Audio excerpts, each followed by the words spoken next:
Hi, welcome back to another studio vlog. In this episode I'm going to take you through my process of exploring a new idea and how I work through that.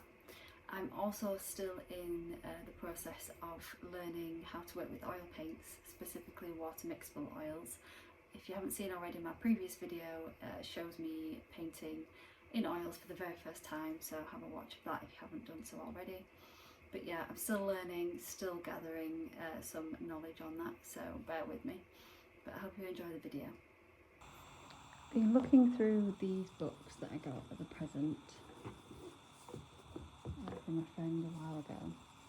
So I'm really interested in flowers and all the different meanings.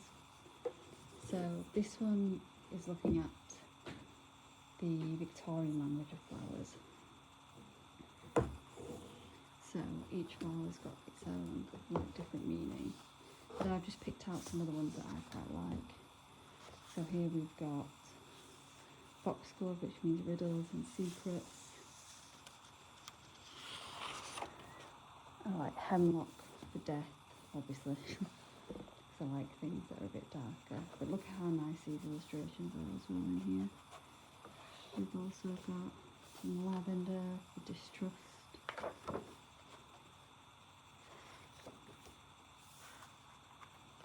Petunia for anger, poppy for eternal sleep, obviously. And then near the back we've got some different bouquets, so where you bring certain flowers together. Bouquet for warnings, thought that was quite interesting.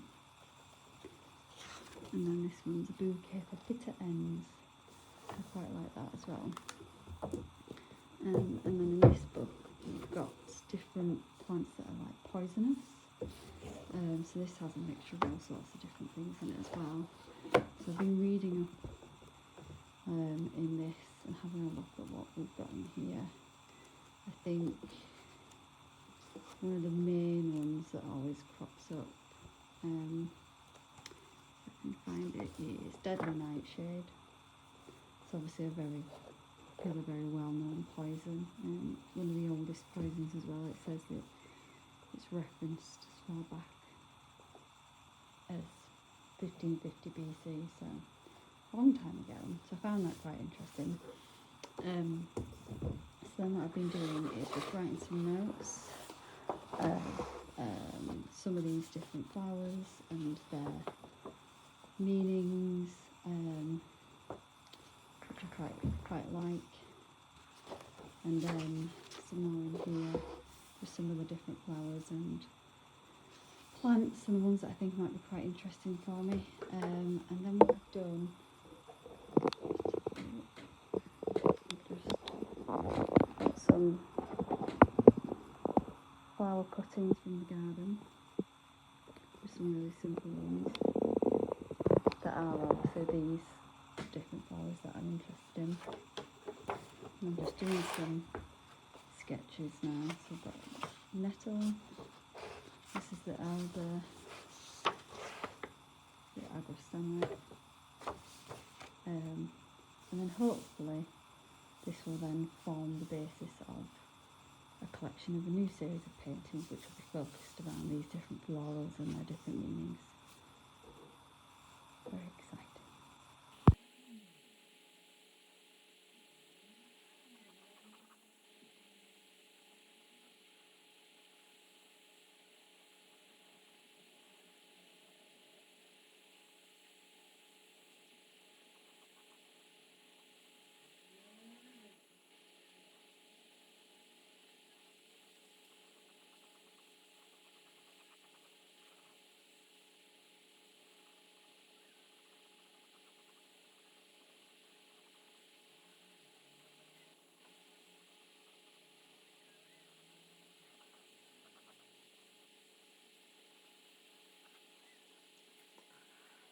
So I've done a bit more work on this floral idea, a bit of brainstorming, and I've printed out a lot of images, trying to create like a kind of mood board.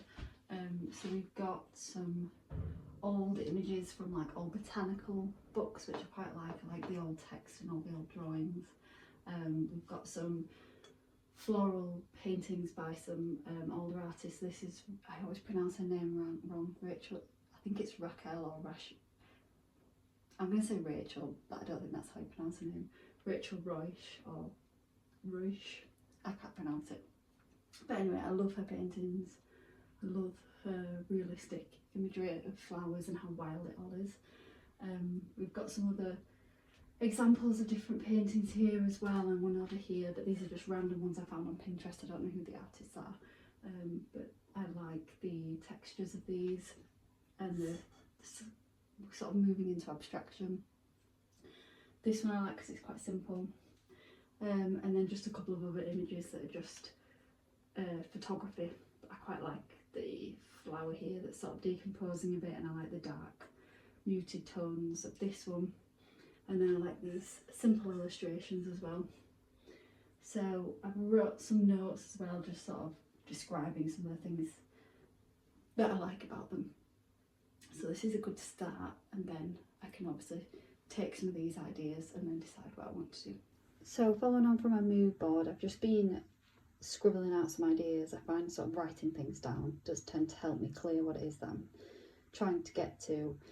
Although I'm still working on this one, but I've had a couple of sort of ideas around obviously the poisons, misfits. I like this word misfits, this came to mind.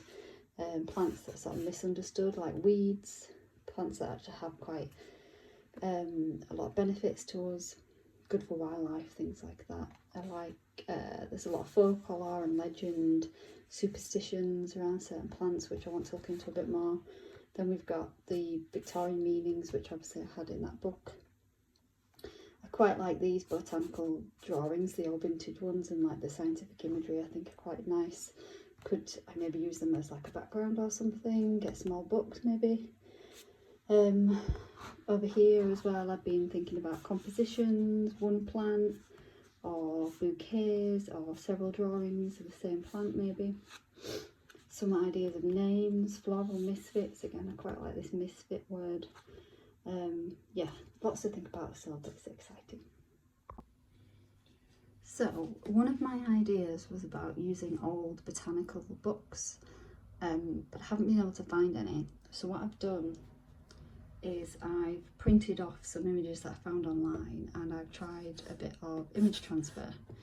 I've never done this before, this is the first time I've done it. I'm still working on this one, as you can see. I need to rub this off, but so far I quite like it. It's worked a little bit but not completely successful, but I quite like that. I like that it's a little bit almost like it's aged, faded in areas, but I think this will be a really nice background to then work on top of, and maybe little bits of this will come through the final painting.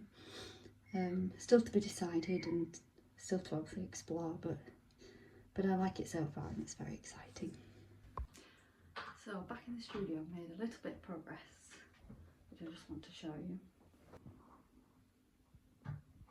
So on these panels, I've done the image transfer just behind. You can see there a little bit of text and a drawing. I've then done some of my own ink drawings. You can see a bit there, a bit there. Bit more of the image transfer. There's a tiny bit just here, and a bit there, relief. And then obviously I've gone over with some really thick dark oil paint, and then I've sprayed a little bit here just to get a texture. So I've scraped this on very liberally and scraped into it a little bit, and I've done some brush marks as well. So I'm just leaving this to dry, and then I can work over the top for the next layer. This one I've done is very similar. So we'll see where they take me. I've also got these sheets, they're some thick painting paper, and I've done some various like layers with oils on here. I've cut them up. It's a really dark one here, and I'm going to do some painting on top of them just for some practice. Here's two I've already done, so I practiced a little nettle painting and a little daffodil. Oh, sorry, not daffodil, dandelion. So I'm going to do a little bit more like that, and then just see how I go. But yeah, some of these textures have come out quite nice and interesting marks. So yeah, that's fun. I hope you found that interesting to see a little bit a part of my process. If you'd like to follow along on this journey whilst I create this new series of paintings, then make sure that you subscribe and you click that notifications button. Any comments, any likes would also be really appreciated. But thanks for watching.